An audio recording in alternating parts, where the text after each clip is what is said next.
My name is Claire Monroe, and if you asked me 2 weeks before everything fell apart, I would have told you my life was steady, predictable.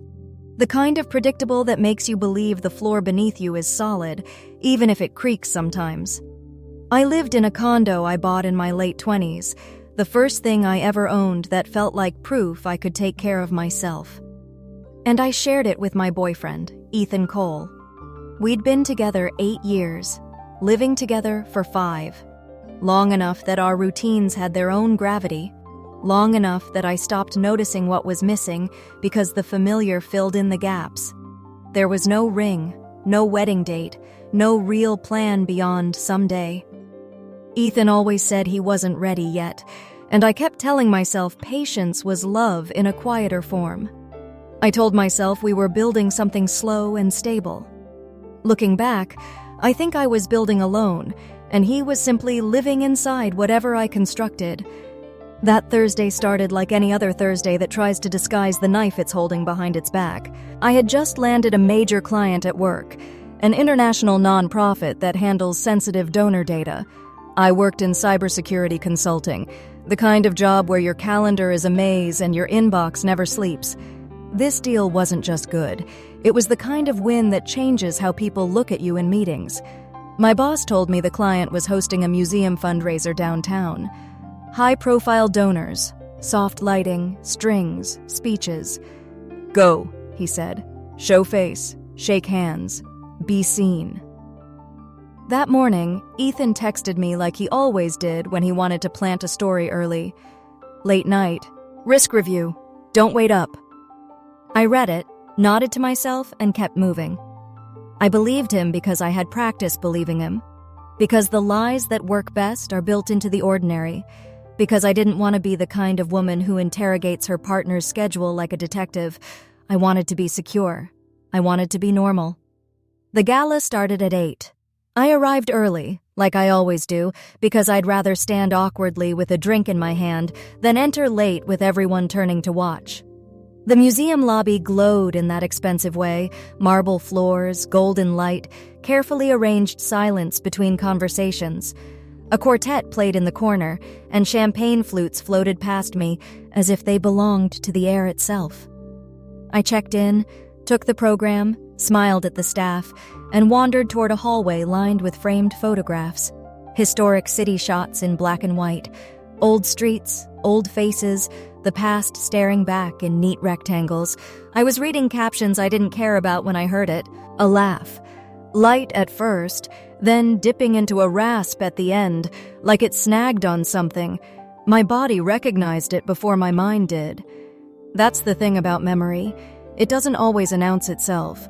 Sometimes it just grips you by the ribs. I turned my head, and there he was, Ethan.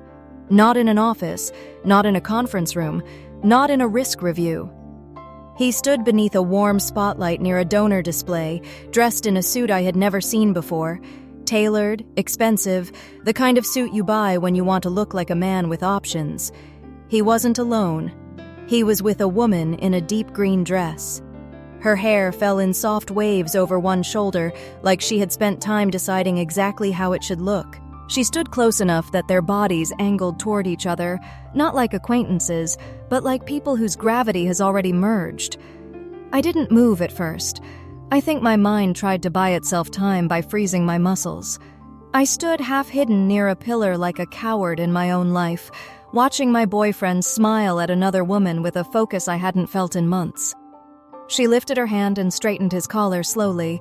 Not helpful, not casual, intimate in the way it's intimate when someone touches you like they're allowed. Ethan leaned in, murmured something. She grinned.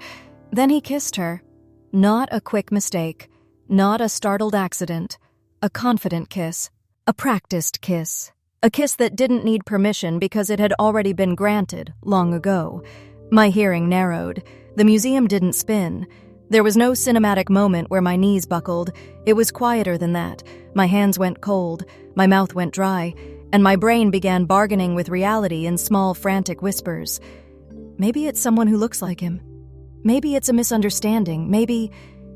But no. Because when they pulled apart, I saw Ethan's face clearly. I saw the relaxed curve of his mouth, the ease of someone who believes he is safe, who believes the world belongs to his version of the story. A server drifted up to me and asked if I wanted champagne. I nodded without hearing a word. My body was moving on autopilot, and somewhere inside me, something clicked into place. Not rage, not hysteria, something colder, something cleaner. I took out my phone. I didn't walk closer. I didn't storm over. I didn't give him the gift of a scene he could later describe however he wanted. I lifted my phone as if I was photographing the museum wall, the lighting, the atmosphere. My camera frame caught them perfectly in the background. Ethan's hand at her waist, her fingers at his jaw, their faces close again like the kiss might return any second. I tapped the screen. One photo. And because the universe has a cruel talent for precision, the timestamp branded it 7:41 p.m. I opened our message thread. My thumbs didn't shake as much as they should have. I typed one sentence. Hope the risk review is going well. I attached the photo and hit send. Then I watched. I watched his pocket buzz.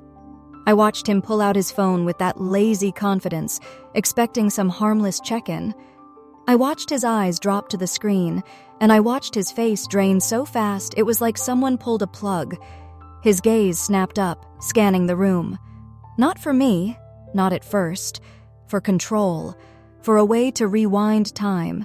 For the exit door from accountability. Our eyes met across the hallway, and what I saw in his expression wasn't heartbreak. It wasn't even guilt. It was panic. The panic of someone who never expected the truth to arrive this cleanly, this suddenly, and with a timestamp. I didn't glare. I didn't cry. I didn't mouth words at him like a silent movie. I turned and walked away. Outside, the night air hit my face like cold metal. I walked to my car, got inside, locked the doors, and sat with my hands on the steering wheel, staring straight ahead as if looking away would make what I saw less real. My phone started vibrating immediately. Call after call, text after text. It buzzed like a trapped insect beside me. I didn't open any of it. I already knew the script. I'd heard versions of it before in smaller moments I dismissed because the lie wasn't loud enough to force me to see it. It's not what it looks like. Please answer. We need to talk. You're misunderstanding. You're making this bigger than it is. I drove without a destination for nearly an hour, my headlights slicing through the dark, my thoughts skipping like stones across water that wouldn't hold anything steady. Then I pulled into a hotel near the airport because it was bright and anonymous and full of strangers who didn't know my name. I booked a room. The bed was stiff. The pillows were flat. I slept in fragments, staring at the ceiling, replaying the kiss in my head like my brain believed it could solve it if it studied it hard enough. In the morning, I turned my phone on. 46 missed calls. 72 messages. I scrolled through enough to feel the pattern shift like a snake turning its head. At first, Claire, please answer. Then, I can explain. Then, you're overreacting. Then, she's just a contact, a donor, a friend. And then, like clockwork, this is happening because you always choose work. That last line cut through me sharper than the kiss did, because it wasn't an apology, it was a pivot. Less than a day after being caught, he had already decided the best defense wasn't remorse, it was blame. I didn't reply. I called my sister, Tessa. The moment she answered, I tried to sound calm, like I was delivering a report instead of confessing my life had cracked open. But my voice broke on the first sentence. "Where are you?" she asked. I told her. "Stay there," she said. "I'm coming." 2 hours later, she was at my hotel door with a tote bag and a face so steady it made me want to cry. She didn't demand details immediately. She didn't scold me for leaving. She just stepped inside, looked at me, and said, "You're not going back alone." At her house, she made tea like it was a ritual to summon stability. And while she moved around the kitchen with purposeful calm, I opened my laptop. Not to stalk, not to spiral, to verify. Because once someone lies to your face, your brain starts asking, how deep does it go? The woman's name was on the gala program. Sloan Mercer. Her social media was polished. Charity events, smiling groups, vacation shots that looked like they were staged for a lifestyle magazine, and there, in multiple posts, was a man beside her.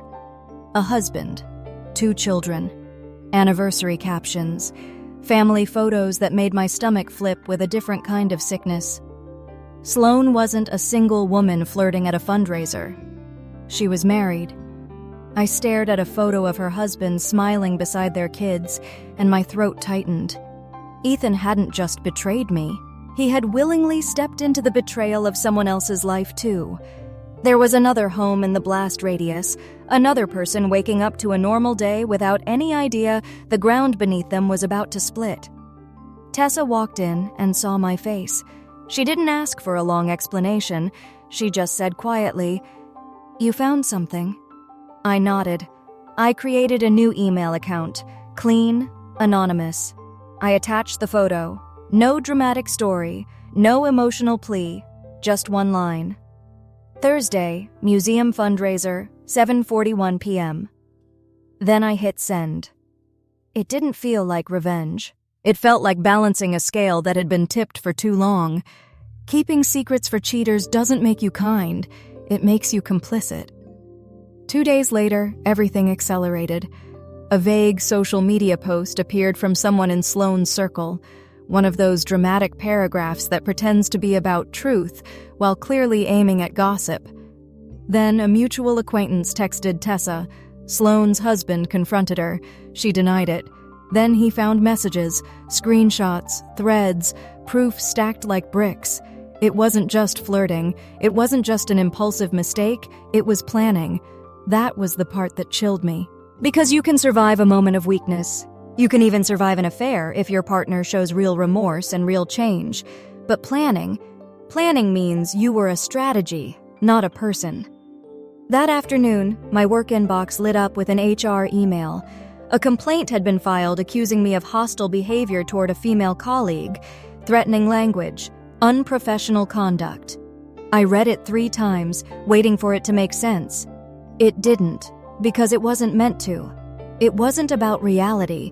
It was about shaping a narrative, painting me into a version of myself that would make Ethan's actions look like a response instead of an attack.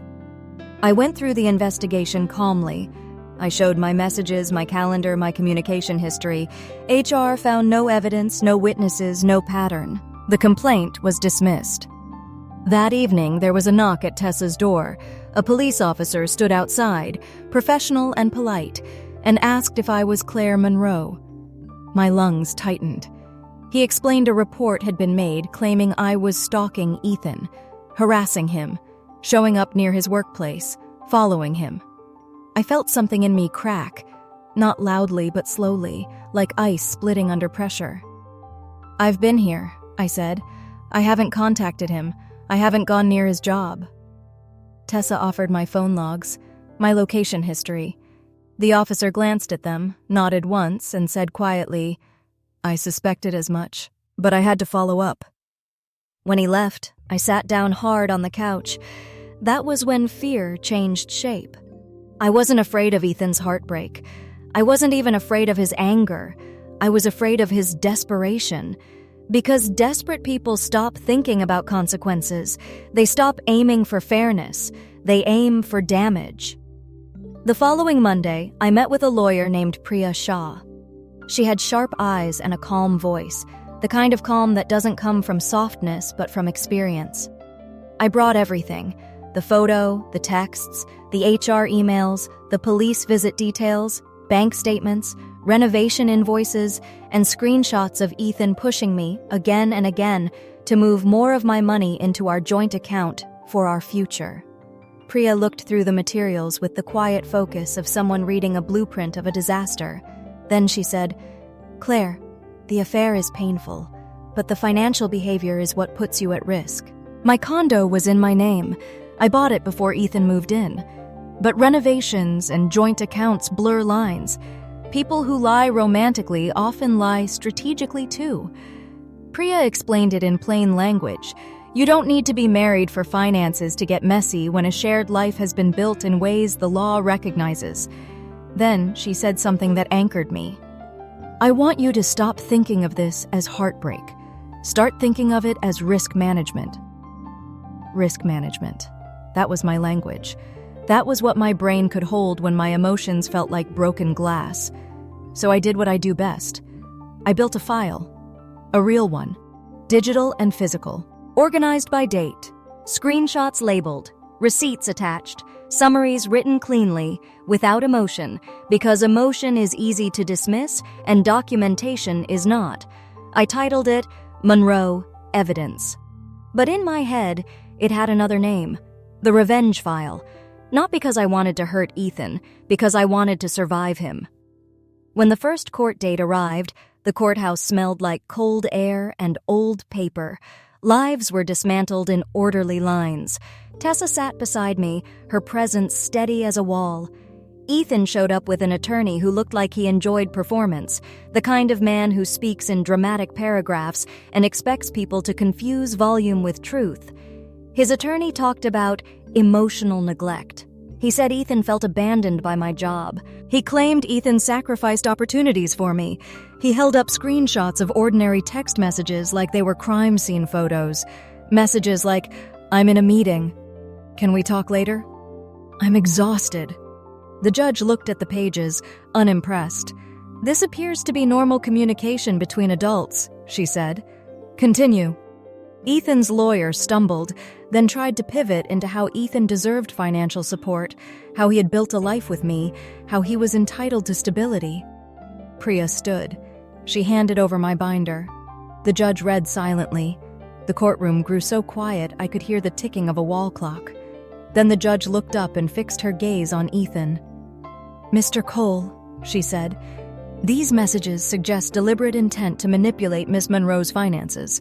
Ethan's attorney tried to object. The judge raised a hand. "No." In that one word, the theater collapsed. The judge denied Ethan's request for temporary support, ordered a clean accounting of renovation contributions only, required communication to go through counsel, warned against further false reports. Ethan didn't look ashamed. He looked furious. Not because he had hurt me, because he was losing. After the hearing, in the hallway, Ethan tried to catch me alone. Tessa stepped forward, but I lifted a hand. Not because I wanted to talk to him, but because I wanted to see who he was when there was nothing left to hide behind. He leaned in, lowering his voice like he still thought intimacy was a tool. "Was it worth it?" he asked. "You could have handled this privately. You made me look like a monster." I studied him, really studied him. The dark circles, the tight jaw, the anger that didn't soften into regret. And I realized he still believed the problem was optics. So I said calmly, "I didn't make you look like anything, Ethan. I just stopped helping you hide." His mouth opened, searching for a counter-argument, but there was none. Because there is no clever response to documentation. There is no spin that survives timestamps and bank records and your own words printed on paper. In the months that followed, the case narrowed to what it always should have been: facts. Not feelings, not stories, contributions, ownership, evidence. The final hearing arrived on a morning where the sky looked heavy and undecided. Ethan looked thinner, like stress had been eating him from the inside out. Priya was steady. The judge was direct. My condo remained mine. Ethan received reimbursement only for documented renovation contributions. No fantasy payout, no half ownership, no reward for strategic entanglement. Shared accounts were divided based on verifiable contributions. And the judge noted, plainly, the pattern of false allegations and intimidation attempts. When it was over, Ethan followed me into the hallway one last time. His voice was low, bitter. "Hope you're happy. You ruined my life." I looked at him, and I felt something unexpected. Not hatred, clarity. "You ruined your own life," I said quietly. "I just refused to let you ruin mine too." Then I turned and walked away. The first night back in my condo, the rooms looked the same but felt different. Like the walls remembered him. Like the air still held the shape of the life I thought I had. So I changed it. I repainted the bedroom, moved the furniture, opened windows that had been shut too long. Replaced the doormat, bought new towels, small things that felt strangely powerful, like I was reclaiming territory inch by inch. Healing didn't arrive in a dramatic wave. It came in quiet steps. The first full night of sleep. The first morning I didn't check my phone. The first time I laughed without feeling guilty for it. A month later, a random number texted me, "Hope you're happy." I stared at it for a moment, then blocked it without replying. Because peace isn't loud. It doesn't crash into your life like a movie ending. It arrives softly, when you stop opening the door to people who thrive on chaos. One day, while clearing old photos, I found the museum picture again. The timestamp. The proof. For a long minute, I just looked at it. Not with pain, not with rage, with gratitude. Because that single photo didn't ruin my life. It saved me from living a lie for another decade. I deleted it, closed my phone, and sat in the quiet of my own home. And for the first time in a long time, the silence felt like freedom, not loss.